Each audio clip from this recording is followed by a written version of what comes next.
ये एक चकला चलाने वाला देखते देखते सरकार चलाने वाला बन जाता है। अब यकीन नहीं करेंगे कि जो बेसुरा सामानी की हालत में यहाँ से दौड़े लगी हैं और यहाँ से भागे हैं, यहाँ पे अपनी गाड़ियाँ छोड़ के, चप्पलें छोड़ के, यहाँ तक कि कुछ लोग अपने कपड़े छोड़ के यहाँ। दोस्तों, अली अमीन गंडापुर ने हुकूमत से मुकमक्का कर रखा है कि मैं बंदे घेर घेर के लाता रहूंगा और तुम लोग उन पर गोलियां चलाना, उन्हें मारते रहना। गंडापुर को सियासत में नहीं बल्कि आलू और गंडे बेचने वाली मंडी में होना चाहिए था। खाओ माँ का। इसी तरह से हरामी बच्चे होते हैं जो हजूम के पास शहद की मक्खियों को पत्थर मारकर भाग जाते हैं। पंजाब की लीडरशिप से बहादुरी की उम्मीद रखना खुसरे से बच्चे पैदा करने की उम्मीद रखने के बराबर है।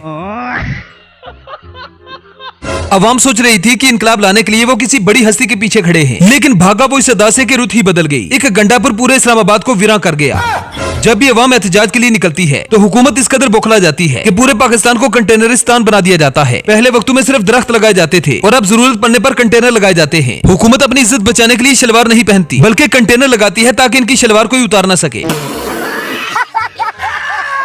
शहबाज शरीफ का कहना है कि हम हिंदुस्तान को ईंट का जवाब पत्थर से देंगे, लेकिन पिछले 75 सालों से हमें कोई मुनासिब साइज का पत्थर नहीं मिल रहा।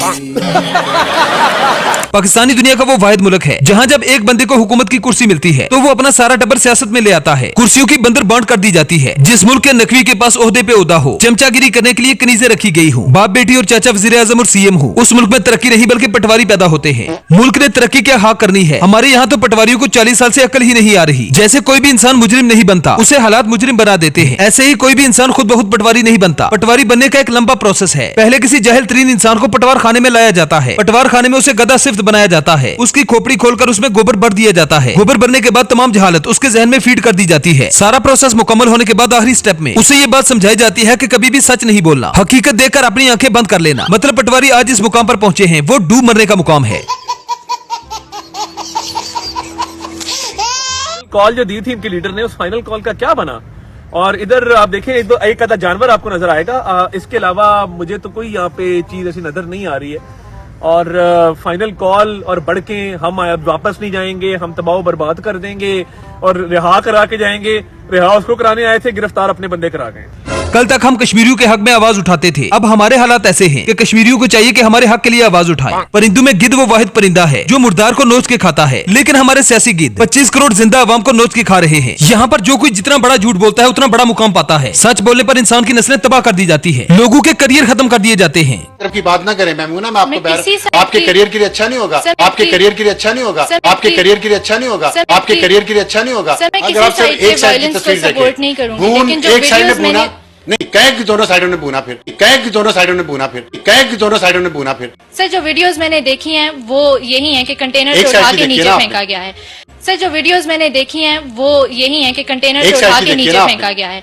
मैंने कहा जाता है कि पाकिस्तान में सहाफत कहाँ मर गई। अगर हुकूमत किसी को सहाफी का टाइटल दे तो समझ जाएं कि वो एक नंबर का झूठा है और जिस पर हुकूमत पाबंदी लगाती है वही सच्चा होता है। हुकूमत कहती है कि पाकिस्तान को नॉर्थ कोरिया बनाएंगे। नॉर्थ कोरिया में भी तो सख्त कानून है। अगर हमने सख्त कानून बना दिए तो फिर क्या हुआ? तो इस निठल्ली हुकूमत को पता होना चाहिए कि नॉर्थ कोरिया में कभी सीधी गोलियां नहीं चलाई गई, कभी कंटेनर नहीं लगाए गए। वहाँ पे सजा देने का काम अदालतें करती है, वहाँ पर सजा किसी बात पे होती है। अताब बंदर का कहना है कि हमने इस्लामाबाद में कोई भी गोली नहीं चलाई, लोग पागल थे जो मर गए, खुद बहुत जख्मी हो गए, किसी किस्म का कोई ऑपरेशन नहीं हुआ। ये तो आप किस्मत वाले हैं जो इस बंदर की शक्ल देख रहे हैं, वरना तो ऐसे हराम होरू को माए पैदा होने से पहले ही जाया कर देती है। अब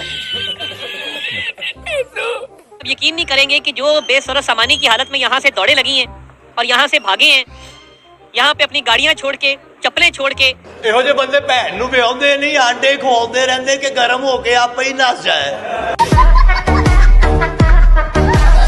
मोहसिन नकवी जो डी चौक इस्लामाबाद सानहे का मुजरिम है, कहते हुए नजर आया कि डी चौक इस्लामाबाद में किसी पुलिस वाले के पास गन ही नहीं थी, कोई गोली नहीं चली। ये सारे का सारा प्रोपेगेंडा किया जा रहा है। मरना तो दूर की बात, किसी को खराज तक नहीं आई। अगर कोई मरा है तो उसका नाम सामने लेकर आओ। क्रिटिकल लंच टाइम पे जख्मी भी उनके दर्जनों में हैं, उनकी भी इसी तरह गाड़ियां जख्मी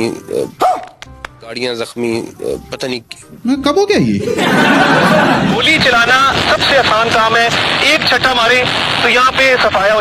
जो वहाँ पे नुकसान इस्लामाबाद शहर में वो कर सकते हैं उन्होंने किया है। कोई खून नहीं है, कोई बॉडीज नहीं है वहाँ पे। पूरे एरिया में मुझे एक खून का कतरा नजर नहीं आया है। Wake up to reality. आपका बंदा भी एक फौत हुआ है, कुछ बता सकते हैं उसके बारे में? जी मेरा बेटा फौत हुआ। गोली लगी है पुलिस की, छरा लगा है या बुलेट लगी है? स्नाइपर की गोली लगी है ऊपर से। रेंजर्स वालों ने फायर किया, डायरेक्ट उन्होंने हिट किया बेटे को गोली।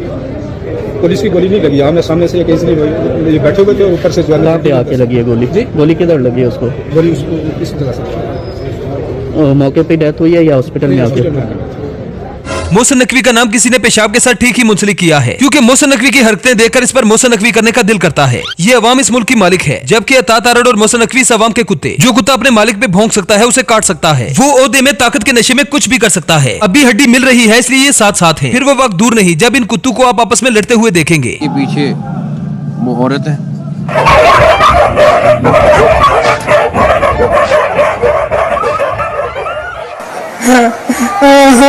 आजकल अता तारड़ शहीदों के खून का मजाक बना रहा है। जोर जबरदस्ती से लोगों से बयान दिलवाए जा रहे हैं। आपके पास कुर्सी हो और किसी से जोर जबरदस्ती से बयान दिलवाना कोई बहादुरी नहीं। बहादुरी तो तब है जब बंदे के पास ताकत और कुर्सी ना हो, लेकिन फिर भी किसी बंदे का बयान बदलवा लिया जाए। पठानों का कहना है एक बार अता तारड़ को हमारे हवाले किया जाए, 1 मिनट में अता तारड़ अपनी वल्दियत भी बदल देगा। पठान किस कदर गम व गुस्से में है शायद अता तारड़ नहीं जानता। ये अता तारड़ है ना, इसको आप मेरे हवाले कर दें, 4 दिन के बाद आप आ जाएं और आप जो इसका वीडियो बनाएंगे ना, ये कहेगा कि मैं अफगानिस्तान के सूबे कुंदूज का रहने वाला हूँ और मेरे वालिदैन भी वहीं के थे और मेरे परदादा और दादा भी वहीं के थे। इनको जिस तरीके से ये उनको पकड़ के उनको टॉर्चर करके मीडिया के सामने ला के कैमरों पर उनके बयानात रिकॉर्ड करें तो ये भी अफगानिस्तान का बन जाएगा। ये तारड़ नहीं होगा, ये फिर या उज़्बेक होगा या फिर कुंदूज का पश्तून होगा।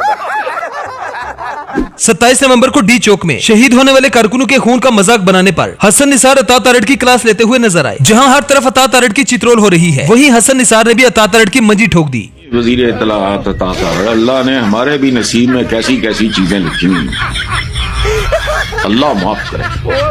मुझे याद नहीं पड़ता मैंने कोई जिंदगी में इतना बड़ा गुनाह किया। वो माड़े मोटे को हमने रखते किए हैं, मैंने या मेरे बुजुर्गों ने कोई ऐसा गुनाह कबीरा नहीं किया कि ये हमारी किस्मत में लिख दिया।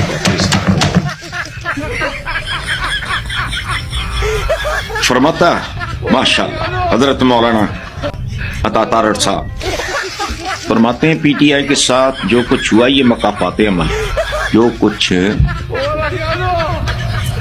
तुम्हारे मालिकान कायदीन नहीं मालिकान, कभी जद्दे कभी इधर कभी इधर कभी वो भी मकाफाते अमल। दोस्तों कुछ लोगों को हम में ही अपनी इंसल्ट करवाने का कीड़ा होता है। जब तक इस कीड़े का इलाज न किया जाए ऐसे लोगों को सुकून ही नहीं मिलता। इस वीडियो में हसन अयूब ने गलती से कह दिया कि लोग इमरान खान की पूजा करते हैं। मतलब इस वीडियो में रावी बेचैन था कि कोई आए और मेरी मंजी ठोक दे। तहरीके इंसाफ के अंदर जो है वो नजरिया नहीं है बल्कि शख्सियत परस्ती है। यानी एक शख्स के ऊपर जो है वो लोग उसको एक किस्म की उसकी पूजा करते हैं, जो कि मेरे ख्याल से इस्लाम में इसकी गुंजाइश है या नहीं है। बात कहाँ बहस लेके मैं ये कह रहा हूँ कि ये जो पूजा वाली बात है बिल्कुल दिस जी को बातें करने वाली। मतलब हम कहेंगे बिलावल भुट्टो ज़रदारी की या ताहियात कायद की पूजा होती है, यार उनके पार्टी के लीडरान है, क्या नून लीग बगैर नवाज शरीफ के है या बिलावल भुट्टो यहाँ बैठे हैं बगैर किसी छोड़ के बैठ गए हैं, पूजा तो नहीं है ना। अब ये बात सुने ना, वहाँ पे थोड़े लोग आ गए, अब देखे ना थोड़े लोग एक गैर सियासी। फिर तो दोस्तों ये थी हमारी आज की वीडियो। आई होप आपको पसंद आई होगी। अगर वीडियो पसंद आए तो वीडियो को लाइक कीजिए, शेयर कीजिए और चैनल को सब्सक्राइब करना ना भूलें। तो मिलते हैं नेक्स्ट वीडियो में। Good bye.